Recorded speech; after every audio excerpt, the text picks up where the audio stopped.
ഇതൊരു Honda C B ട്വിസ്റ്ററിൻ്റെ oil drain ചെയ്യുന്ന ഭാഗമായിട്ടാണ് കാണുന്നത്. ഇത് ഓയിൽ ഡ്രെയിൻ ചെയ്യുമ്പോൾ ഇതിൽ നിന്ന് വരുന്നത് എന്താണെന്ന് കണ്ടോ? ഓയിലാണോ അതോ പാൽപ്പായസമാണോ?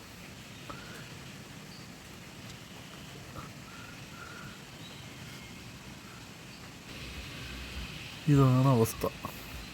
ക്രീം പോലെ ഇരിക്കുന്ന നല്ല പാൽപ്പായസം പോലെ ഉണ്ട്. പെയിൻ്റാണോ എന്നൊരു സംശയമുണ്ട്. അതുപോലെയാണ് ഇത്.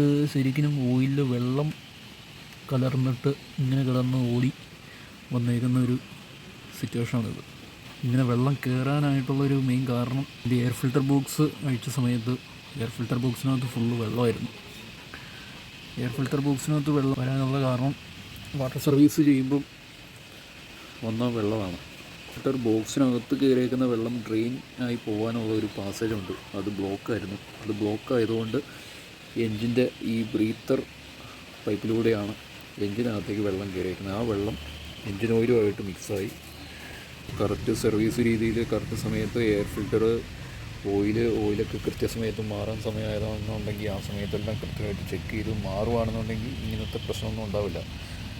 ഓയിലും വെള്ളവും കൂടെ മിക്സായി എൻജിനകത്ത് വർക്ക് ചെയ്യുന്നെന്ന് പറയുമ്പം തന്നെ ചിന്തിക്കാവുന്ന കാര്യമാണല്ലോ, എന്തുമാത്രം ഒരു സിറ്റുവേഷനിലായിരിക്കും അത് വർക്ക് ചെയ്യണമെന്നുള്ളത്. ആ അളവിൽ കൂടുതൽ ഓയിലാണ് ഇപ്പോൾ ഈ വണ്ടിക്കകത്ത് വന്നേക്കുന്നത്. അത് എന്താണെന്ന് വെച്ച് കഴിഞ്ഞാൽ 1 ലിറ്റർ ഓയിലും പിന്നെ 1/2 ലിറ്റർ വെള്ളമാണ്. അപ്പോൾ 1.5 ലിറ്റർ സാധനമാണ് ഈ എൻജിനകത്ത് കിടന്ന് വർക്ക് ചെയ്തുകൊണ്ടിരുന്നത്. അപ്പോൾ അതിൻ്റെ ഫലമായിട്ട് എൻജിനകത്ത് ഓവർ പ്രഷർ കയറിയിട്ട് ഇതിലൂടെയെല്ലാം ഓയിൽ ലീക്കാവാൻ തുടങ്ങി. റോക്കറ്റിൻ്റെ സൈഡിലൂടെയെല്ലാം ഓയിൽ ലീക്കാണ്, കാരണം ഓവർ പ്രഷർ കയറിയിട്ട്. ഇതെല്ലാം കറക്റ്റ് സമയത്ത് ചെക്ക് ചെയ്ത് ചെയ്യുകയാണെന്നുണ്ടെങ്കിൽ ഇങ്ങനെയുള്ള കാര്യങ്ങളെല്ലാം ഒഴിവാക്കാനായിട്ട് സാധിക്കും. അപ്പോൾ ഇങ്ങനെ കിടന്ന് ഓടിക്കഴിഞ്ഞ് കഴിഞ്ഞാൽ എൻജിനകത്ത് കൃത്യമായ ലുബ്രിക്കേഷൻ കാര്യങ്ങളൊന്നും ഉണ്ടാവില്ല. ഉടനെ തന്നെ എൻജിന് പണിയാവുകയും ചെയ്യും. ഇപ്പം തന്നെ എൻജിന് ചെറിയൊരു സൗണ്ട് വ്യത്യാസം വന്നിട്ടുണ്ട്.